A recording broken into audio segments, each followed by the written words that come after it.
Мені қоршаған әлем ғажайып әлем. Жаңатекес ауылы мен үшін ғажайып әлем.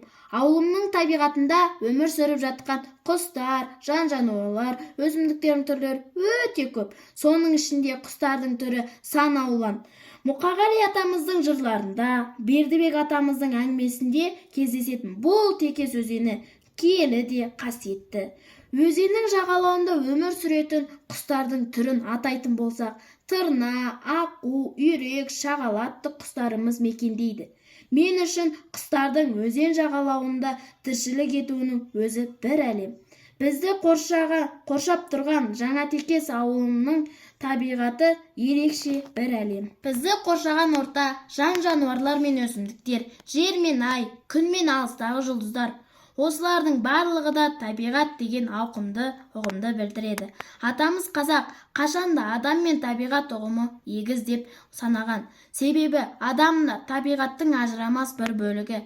Сондықтан халқымызда жер ана деген егіз ұғым қалыптасқан. Біздің әрбір басқан қадамымыз, әрбір істеген ісіміз табиғатқа байланысты болғандықтан, оның біздің өмірімізде ерекше орын алуы сөзсіз. Бірақ адамзаттың кейбір істері табиғатқа кері әсер етуде.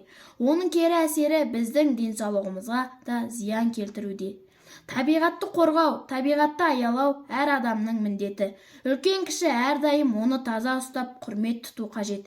Оның бізге қаншалықты қажет екені баршамызға мәлім. Талай ақын жыршы ағаларымыз табиғатты өлең жырларына арқау етіп жырлап өткен, солардың біреуімен өз ойымды тәмамдағым келеді. Табиғатта сезімде құлақта бар, ренжісең қайғырып жылап талар. Аяласаң жаныңа шуақтамар, қажығанда бойыңа қуат тамар. Демек, менің құрметті құрдастарым, табиғатты аялайық, қолымыздан келгенше келер ұрпаққа табиғаттың әсемдігін сақтап қалайық.